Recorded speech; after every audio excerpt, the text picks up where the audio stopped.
Good morning, all of you. First of all, we will do some recapitulation questions, which from the topic which we have studied yesterday. So, first of all, Rohan, चलिए आप बताइए, which two cities or places are connected by the Orient Expressway railway line? Orient Express railway line connects which two important cities?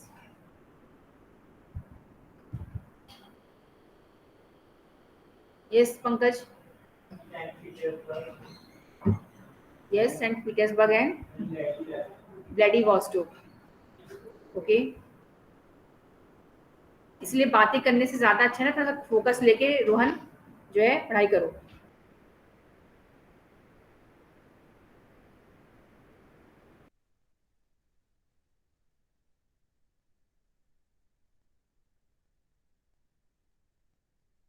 Orient Expressway, as the name suggests, I had told you yesterday that Orient means old world. So it is a railway line which connects New World with the Old World. New World means Paris, which is in France, and then it moves southward and it connects Old World country, that is Turkey. Turkey में जो आपकी city है Istanbul, उसको ये join करता है, इसको हम कहते हैं orient expressway railway line. And जो आपने बताया Pankaj, Vladivostok and Saint Petersburg, ये इन्होंने किसके बारे में बात की है? यस, बताइए. साक्षी ना. Russian railway. उस रेलवे का क्या नाम है? रशियन रेलवे है, रशिया में है. सही बताया आपने. सलोनी बताइए. Trans Siberian railway. ठीक है. नंदिनी कालामेटी आप बताइए. Which are the two terminal station of trans Siberian railway? Trans Siberian railway के दो आखिरी छोर वाले जो स्टेशन हैं वो कौन से हैं?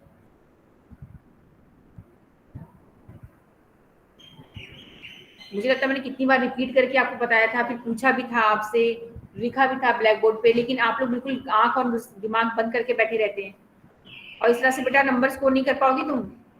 समझ में आ रहा है तुम्हें? बिलो 45% आप लोगों की रह जाएगी अगर आप लोगों का ये कंडीशन रहा तो. अंजलि राणा बताइए. कुछ सुनाई नहीं देती, बोलिए. एसटी पीटरबर्ग मतलब सेंट पीटर्सबर्ग कहते हैं उसको. कल क्लास में प्रेजेंट थी तो मैंने क्लास में कितनी बार बोला होगा, मैंने बोला था एसटी पीटर्सबर्ग बोला था मैंने. क्या कि मैंने क्या बोला था? सेंट पीटर्सबर्ग ना. ब्लैक बोर्ड पे आके दोनों स्पेलिंग लिख दो जरा. देन आप मुझे बताइए, ज्योति आप बताएंगी, which two oceans are located on the either side of the Trans-Siberian Railway? West और ईस्ट. वेस्ट में कौन सा ओशन है? वेस्ट में अटलांटिक है. सही है. एंड ईस्ट में?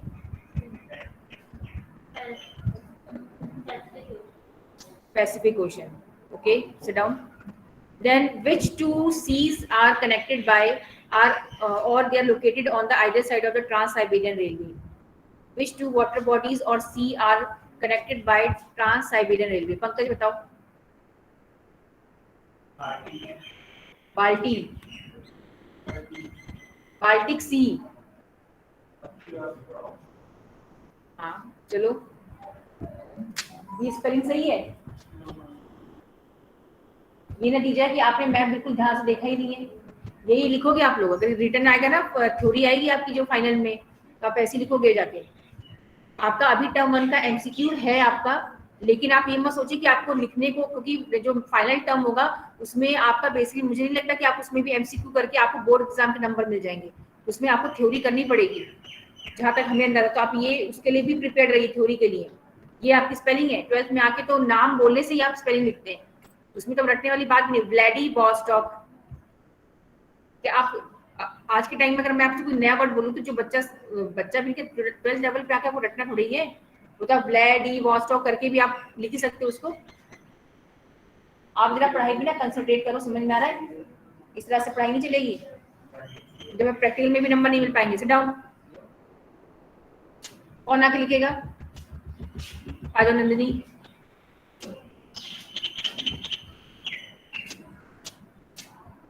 जल्दी फटाफट लिखो, जिसमें लिखना लिखो. देन आप ईशा खड़ी जाइए। Trans transcontinental railway of Australia या ऑस्ट्रेलियन ट्रांस कॉन्टिनेंटल रेलवे की जो किन सिटीज को आपस में कनेक्ट करता है?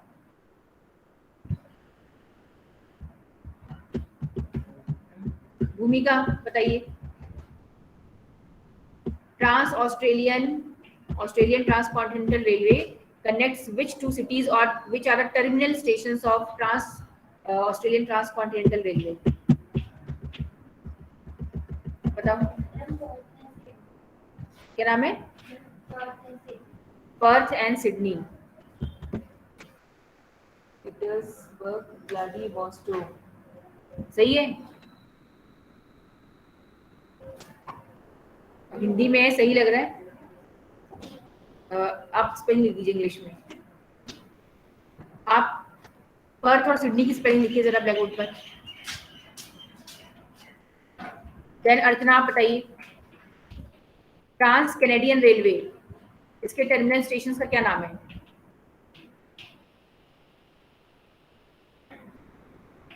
ट्रांस कैनेडियन रेलवेज के टर्मिनल स्टेशन का क्या नाम है? तुम्हें आता है हर्ष?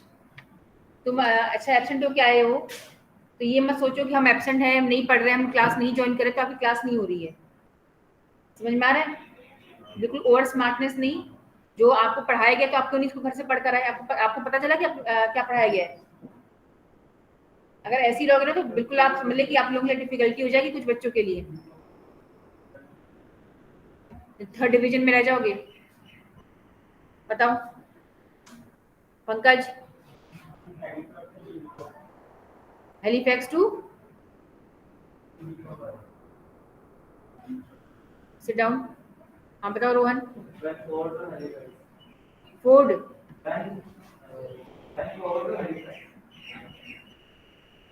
ओके, जो ये कह रहे हैं सही है। प्रियांशु बताइए। हेलीफैक्स टू वैंकूवर, वही है, वैंकूवर कह लो यार, बल्कि आपको डायरेक्शन पता होनी चाहिए, दिमाग में आपको रहना चाहिए कि वैंकूवर वेस्टर्न में है और हेलीफैक्स ईस्ट में है, क्योंकि in case if they will give they can give map also and वो डिलीट करके एबीसीडी कर सके, तो आप फ्री नहीं कि हेलीफैक्स कौन सा है तो वैंकूवर कौन सा है। एंड 12th लेवल पे आके आपको प्रोनाउंसिएशन में डिफिकल्टी हो, वैंकूवर तो ये हेलीफैक्स ये ऐसे नहीं बोलना, आपको ठीक से बोलना है, क्योंकि बच्चे नहीं हो कि बोल नहीं पा रहे हो। जब मैं बोली तब आपको सुनना है, इसमें आप बिल्कुल अटेंटिवली सुन ही नहीं रहे हो। अब व्लादिवोस्टोक को बी से लिखा हुआ है, इसका प्रोनाउंसिएशन आप लोगों का आपने नहीं बिल्कुल सुना है, नहीं तो बी से ही है। व्लादिवोस्टोक पर की स्पेलिंग सही है, गायब पर सही है स्पेलिंग। सिडनी की आप लोग जो है टीशा और भूमिका जरा पढ़ाई पर ध्यान दीजिए, और आप ही क्या, मैं सभी को जो है कुछ तो बुक से तुरंत देख के बोल दे रहे हैं, लेकिन आप लोग ये चीज रटी होनी चाहिए। Next, sit down. Next is water transport. We have finished with the roadways and railways. Now we are going to start water transport. One of the great advantage of water transportation is that, what are the advantages of water transport? किरण नेगी बताएंगी, किरण नेगी बताइए जरा। Ma'am, it does not require any route construction. It does not require any route construction. According to Kiran, for shipways or for ships in the oceans or the sea, for navigation, road construction और railway line जैसा track बनाना होता है, and no such thing is required in the oceanic transportation और water transport. तो ये point सही है कि हमें कोई मेंटेन नहीं करना, हमें कोई रूट नहीं बनाना, ना हमें उसे कंस्ट्रक्शन में पैसे खर्च करने, ना हमें उसे देखभाल में पैसे खर्च करने, मेंटेनेंस में। सेकेंड बताइए, ये प्रांजल बताइए। प्रांजल, राजन, प्रांजल और राजन में से कोई बताइए और क्या बेनिफिट्स हैं वाटर ट्रांसपोर्टेशन के, बताओ।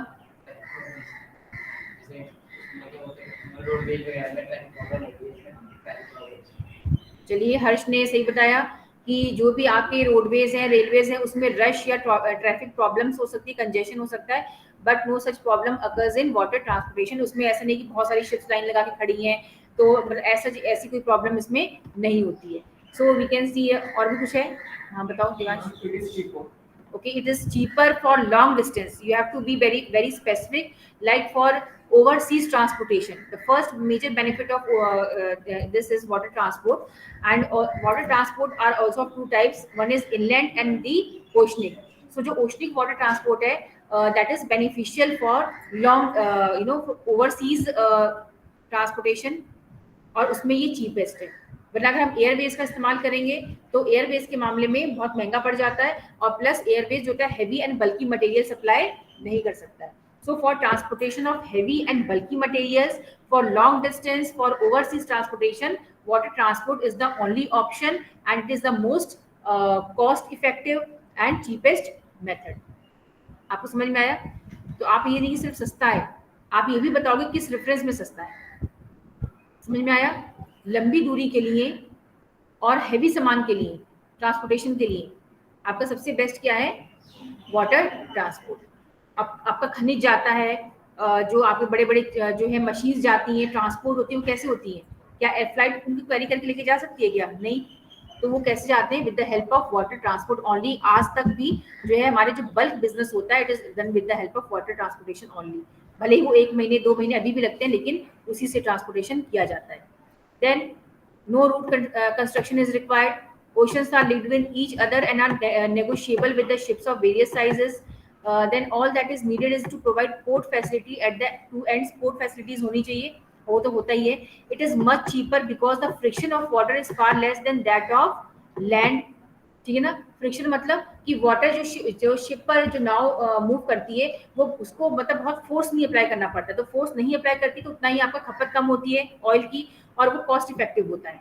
जबकि लैंड पे क्या होता है, आपको मूव कराना होता है, चाहे फ्लाइट होती तो उसमें जो है पैसे, तेल जो है फ्यूल ज़्यादा लगता है। तो इस मामले में जो आपका वाटर ट्रांसपोर्ट काफ़ी चीप है, कन्वीनियंट है, और इनफैक्ट आपका जो वाटर होता है वो खुद ही मोबाइल होता है, तो वो खुद ही आपको शिप्स को आगे बढ़ाने में हेल्प करता है। Then the energy cost of water transportation is lower. Water transport is divided into sea routes and inland waterways. So water transportation के फायदे आपको समझ में आ गए।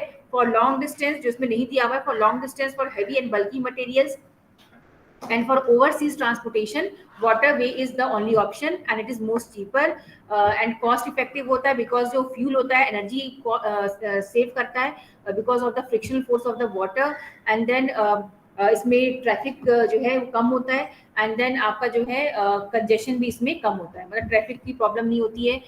तो ये सारे इसमें आपको कोई भी रेलवे पटरी या रोड बनाने की इसमें जरूरत नहीं है। नेक्स्ट, अब वाटर ट्रांसपोर्टेशन कितने तरह के होते हैं? Inland and oceanic. ये समझ में आ गया? क्लियर हो गया? Inland means with in a country. जैसे अगर हमारे इंडिया में जो है आपका गंगा रिवर के ऊपर, ब्रह्मपुत्रा रिवर के अंदर अगर नाव चल रही है तो उसको हम क्या कहते हैं? Inland navigation. In INLAND, inland. ठीक है? Within a land, within a country. It has no direct contact with the ocean और the sea. Whereas oceanic transportation means which are, जब ships आपकी किस में मूव करती हैं? Oceans में, and it is mainly related to the overseas purpose के लिए होता है। मतलब जब आपको दूसरे देश में जाना होता है, दूसरे देश के साथ व्यापार करना होता है, तब आप क्या यूज करते हैं? Oceanic navigation. So these are the two types of navigation. Ocean means use of ocean and sea, and inland means use of canals, use of rivers and use of lakes.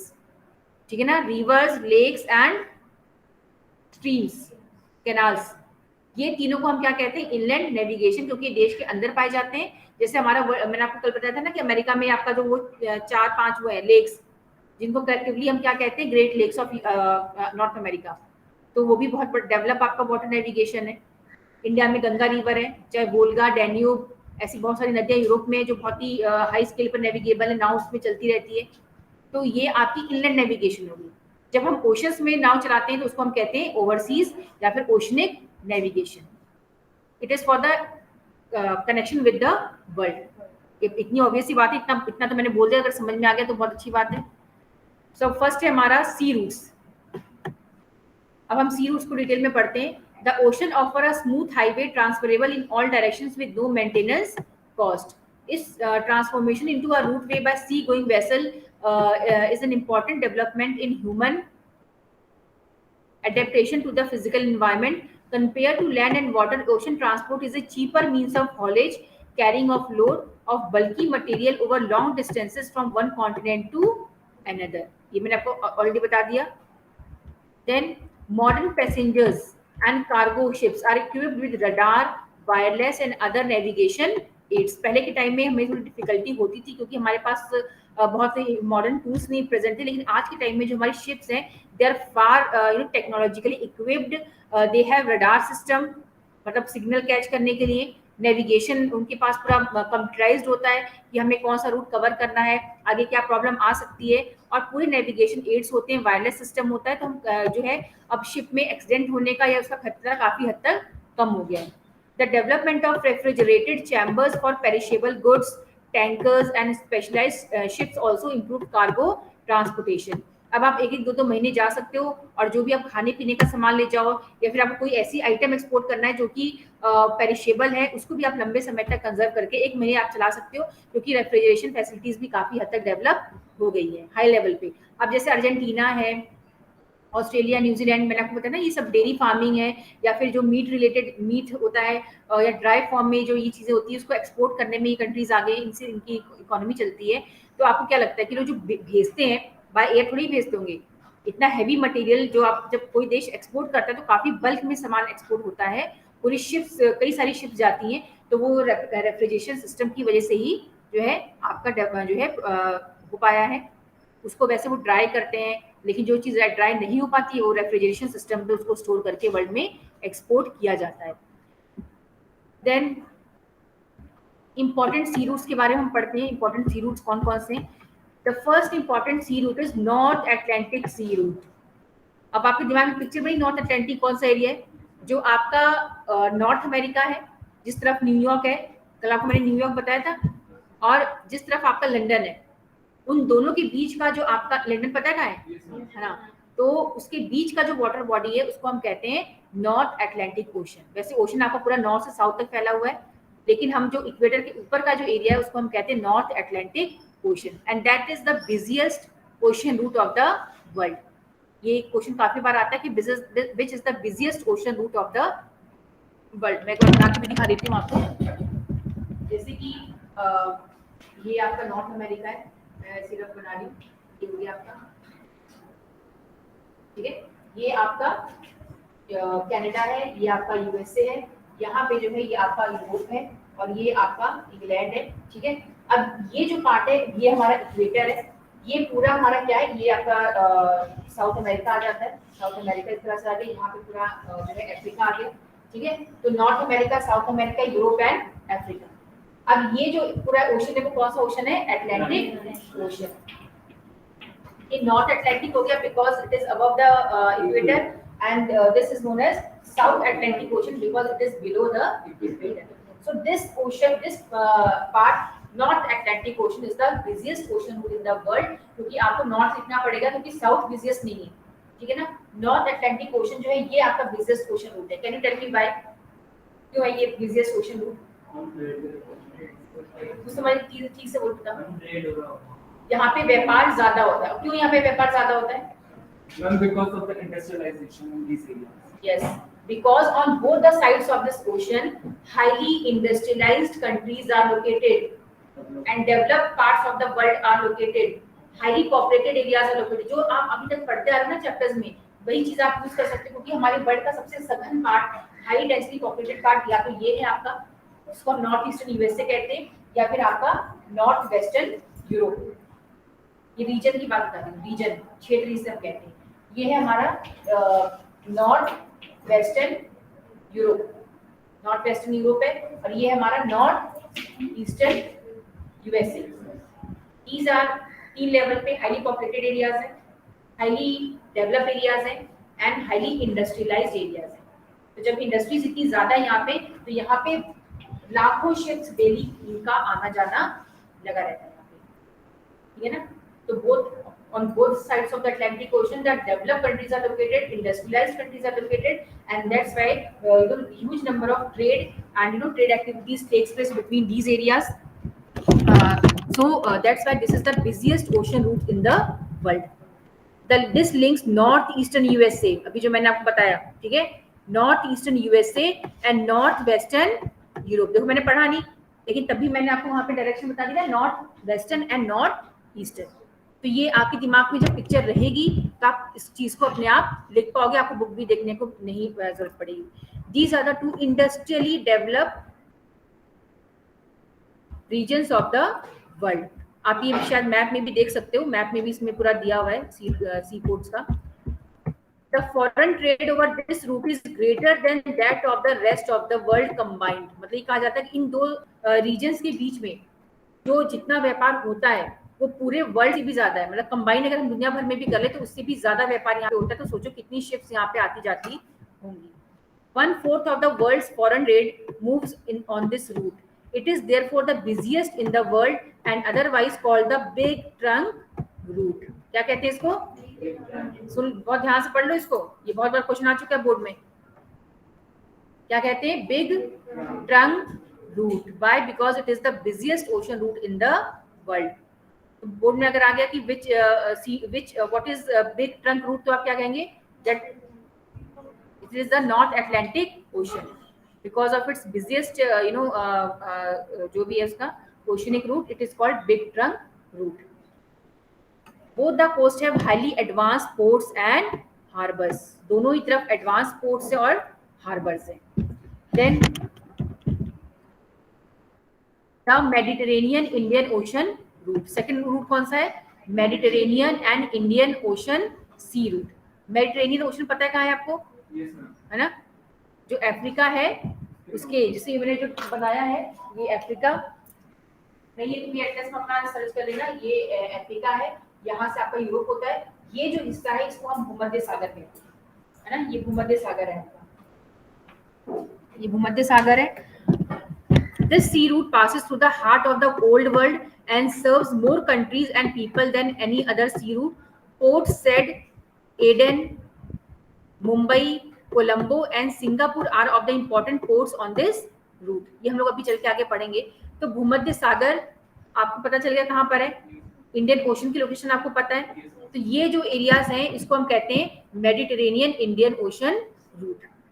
और इसमें कौन कौन से ports हैं? Port said है, Aiden है, ये सब इजिप्ट के पास है। पोर्ट सेड, एडन इजिप्ट में, मुंबई तो जानते हो, कोलंबो कहाँ पे? श्रीलंका, सिंगापुर। तो ये इंपॉर्टेंट पोर्ट्स हैं।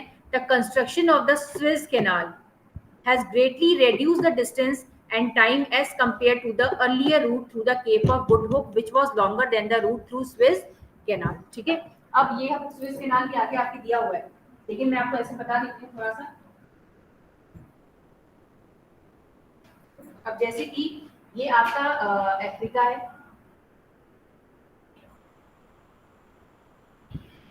ये यूरोप चला गया, और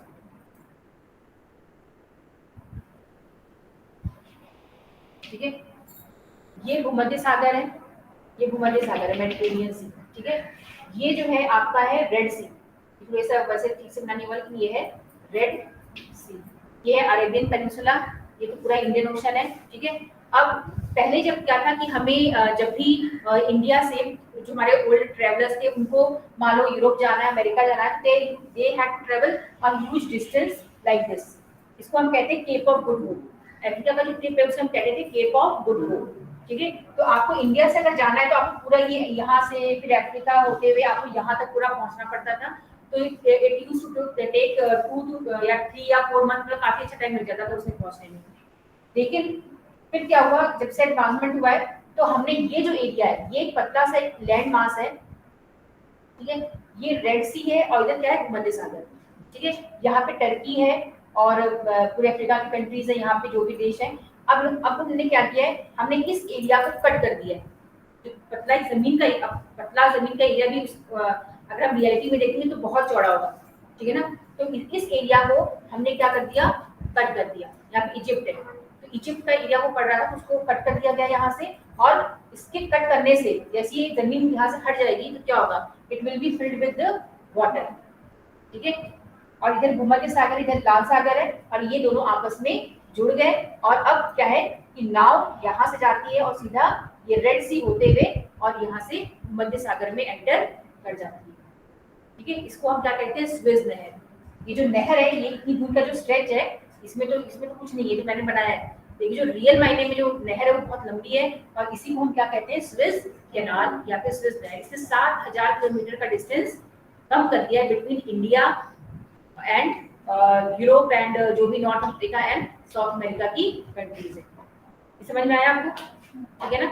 यहीं पे आपका, यहीं पर आपका पोर्ट एडन है, पोर्ट सेड, ये सब आपकी यहीं पे, पोर्ट एडन एंड सेड यहीं पर आपकी, ठीक है? तो इसका अलग से केस स्टडी आप लोग पढ़ेंगे इसमें। तो इसी को हम कहते हैं स्विस कैनाल। और ये जो मेडिटेरेनियन सी और इंडियन ओशन की बात कर रहे हैं, ये यही रूट है। Through Mediterranean Sea connects with the Indian Ocean via Suez Canal and Red Sea, ठीक है?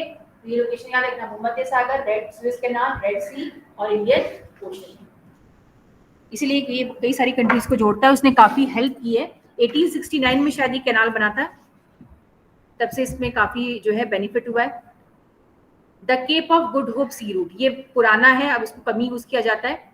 This trade route connects the highly industrialised western European regions with the West Africa, South East Asia and commercially agriculture and livestock economies of Australia and New Zealand. तो अगर New Zealand है, आप Australia है, अगर उनको आना है वहां से, मान लो वहां पे ऑस्ट्रेलिया न्यूजीलैंड है, उसको यहाँ पहुंचना है, तब तो उनके पास कोई वो भी आपका ये जो रूट है इसको भी पकड़ के जा सकते हैं, और नहीं तो फिर आप वो सीधा यहाँ से होते हुए भी जा सकते हैं। तो लेकिन अगर उनको नॉर्थ अमेरिका, साउथ अमेरिका जाना है, अगर ऑस्ट्रेलिया और न्यूजीलैंड को, अगर यहीं पे ना ब्लैक बोर्ड में तो यहीं पर है, हाँ, तो यहाँ पे ऑस्ट्रेलिया से अगर आपको जाना है साउथ अमेरिका, नॉर्थ अमेरिका, तो यहाँ ना आके वो उस तरफ मुड़ जाते हैं, क्योंकि नॉर्थ अमेरिका साउथ अमेरिका इस तरफ पड़ेगा, यूरोप तो ऐसे है ना, तो वो दूसरी तरफ मूव कर जाते हैं। समझ जाओगे, ऐसा कुछ वो नहीं है। तो ये पुराना था। Volume of trade and traffic between the East and West Africa is on the increase due to development of rich natural resources such as gold, diamond, copper, tin, groundnut, oil, palm, coffee and fruits. तो कहा जा रहा है कि जो eastern countries हैं और जो वेस्टर्न कंट्रीज हैं, उनके बीच में व्यापार काफी इंक्रीज हुआ है because of all these things जो लिखा हुआ है। देन नेक्स्ट आपका South Atlantic sea route, Southern Atlantic sea route, North तो हमने पढ़ लिया था, सदर्न पढ़ते हैं। इस सी रूट पे कौन कौन से देश आते हैं, अगल बगल बताओ जरा, कुछ कंट्री से नाम बताओ, ऐसे ही बताओ ज्यादा नॉलेज के उसमें। ब्राजील आता है ना, इसीलिए आपका अफ्रीका है, और इधर आपका साउथ अमेरिका है, ठीक है ना, इसी को हम सदर्न अटलांटिक ओशन कहते हैं। तो सबसे पहला देश कौन सा आता है आपका? Brazil.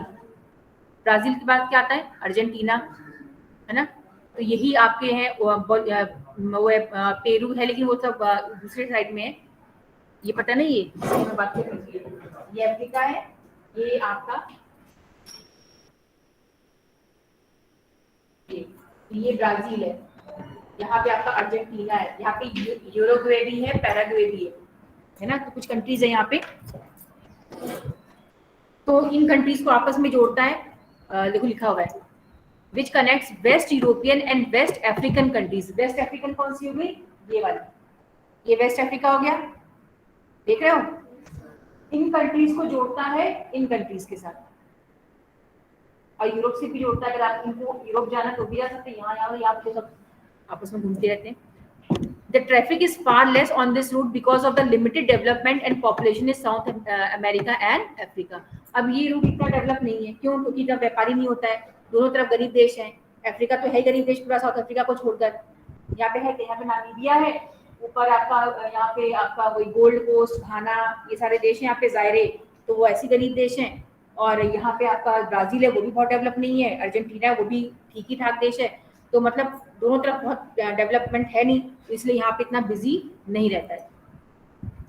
Then there is also little traffic on the route between Rio de Janeiro and Cape Town because both South America and Africa have similar products and resources. And then कहा जाता है कि आपने वो कॉन्टिनेंटल ड्रिफ्ट थ्योरी पढ़ी थी ना, तो उसमें नहीं कहा जाता था कि ब्राजील ये सब आपस में मिले हुए थे। तो जो कह रहे हैं कि जो साउथ अफ्रीका है, यहाँ पे साउथ अफ्रीका एडवांस है, यहाँ पे ब्राजील थोड़ा सा ठीक है, लेकिन उसमें भी इतना व्यापार नहीं होता है क्योंकि दोनों जगह रिसोर्सेज एक जैसे ही पाए जाते हैं। जैसे ब्राजील भी गोल्ड में और डायमंड में, गोल्ड के रिजर्व ज्यादा है ब्राजील में, वैसे साउथ अफ्रीका में भी गोल्ड के रिजर्व अच्छे खासे। तो मतलब इतना ज्यादा इनके बीच में व्यापार नहीं हो पाता, इसलिए साउथ अटलांटिक ओशन जो है इतना बिजी नहीं है। नॉर्थ पैसिफिक, अब हम नॉर्थ पैसिफिक पे आते हैं। Trade across the vast North Pacific Ocean moves by several routes which coverage Honolulu. The direct route on the Great Circle links Vancouver and Yokohama and reduces the traveling distance between by 2480 kilometre. अभी north सी root क्या मैं बनाऊँ, ये है ये देखो, ये south America, north America, south America, ठीक है ना। और अगर हम इस तरफ जाएंगे, ग्लोब को अगर मोड़ दें तो यहाँ पे क्या आ जाएगा, जापान, इधर जापान आएगा ना। Yes, ma'am. तो वो आपका ये पूरा पैसिफिक ओशन है, ये पैसिफिक ओशन है। नॉर्थ अमेरिका, साउथ अमेरिका के बगल में क्या है, पैसिफिक ओशन। तो नॉर्थ पैसिफिक ओशन जो है वो किनको जोड़ता है आपस में, योकोहामा जो कि जापान में है, और वैंकूवर जो कि कनाडा में है। उससे कनाडा और जापान पास में रहते हैं, मतलब पैसिफिक ओशन के थ्रू। देन कुछ नॉर्थ अमेरिका, जैसे अमेरिका के भी देश है, जैसे नॉर्थ अमेरिका में है, these are Vancouver, Seattle, Portland, San Francisco, Los Angeles on the American side, and Yokohama, Kobe and Shanghai, Hong Kong, Manila and Singapore on the Asian side. आप समझ रहे हो ना, बीच में पैसिफिक ओशन है, एक तरफ north America and south American countries हैं, और एक तरफ आपके एशिया के देश हैं। तो इनमें व्यापार होता है थ्रू नॉर्थ पैसिफिक ओशन। अब जैसे कि ये है नॉर्थ अमेरिका, तो नॉर्थ अमेरिका में कौन सी इंपॉर्टेंट सिटीज हैं, इस तरफ सैन फ्रांसिस्को, कल आपने पढ़ा था, सैन फ्रांसिस्को है, वैंकूवर है कनाडा में, और जापान में कौन कौन सा है, जापान में योकोहामा है, एंड देन कोबे है। शंघाई कहाँ पर है, चाइना भी उस तरफ पड़ता है, हांगकांग अलग से देश है, मनीला फिलीपींस में है, एंड सिंगापुर।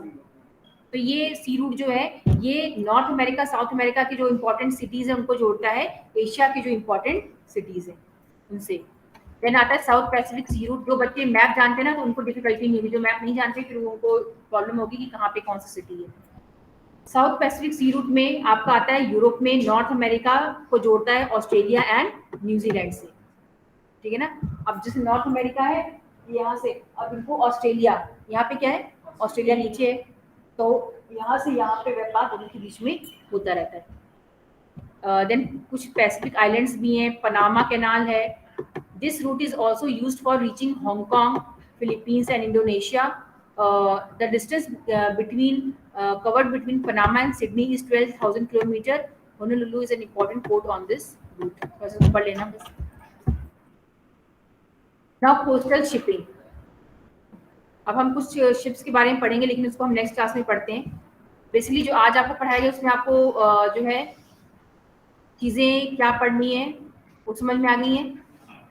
इसमें बहुत ही इंटरेस्टिंग है, वैसे भी आपको वर्ल्ड में बहुत सारे प्लेसेस जानने को मिलता है। अगर आप सही मायने में इंटरेस्ट लेके पढ़ो तो एटलस देख लेना, जो चीज़ें आपको जो मैंने एरियाज बताए वो नहीं आया, लॉस एंजलिस कहाँ पे आपको पता होना चाहिए, ये भी आपके सैन फ्रांसिस्को के पास ही है ना। अमेरिका के वेस्टर्न साइड में सैन फ्रांसिस्को, लॉस एंजलिस बहुत ही हाईली डेवलप एरियाज है, सिटीज आपको पता होना चाहिए मैप में कहाँ है। होनोलुलु कहाँ है आप फाइंड आउट करेंगे, कल मुझे बताएंगे कि होनोलुलु कौन से देश में। सिंगापुर कहाँ है आपको पता होना चाहिए। फिलीपींस कहाँ पे, जहाँ पे मनीला है, मनीला कैपिटल है फिलीपींस की, ठीक है। योकोहामा कहाँ है, कोबे कहाँ है जापान में, शंघाई कहाँ पे चाइना में। तो ऐसे बहुत सारी सिटीज हैं जिनका नाम आपको नहीं पता होगा कौन से देश में, तो आपको ये चीजें मालूम होनी चाहिए। देन कल हम लोग पढ़ेंगे अबाउट द कैनाल्स, कुछ 2 कैनाल्स के बारे में हम पढ़ेंगे, एक है स्विस कैनाल और एक हम पढ़ेंगे पनामा कैनाल के बारे में डिटेल में। और ये सारे ही जो है कई बार बोर्ड एग्जाम में आते हैं, जरूर आते हैं ये, और इनमें से आएगा भी 3 नंबर में 5 नंबर में आता ही आता है। तो आपको आइडेंटिफाई करना है कि कौन सा कैनाल कौन सा है, ठीक है ना।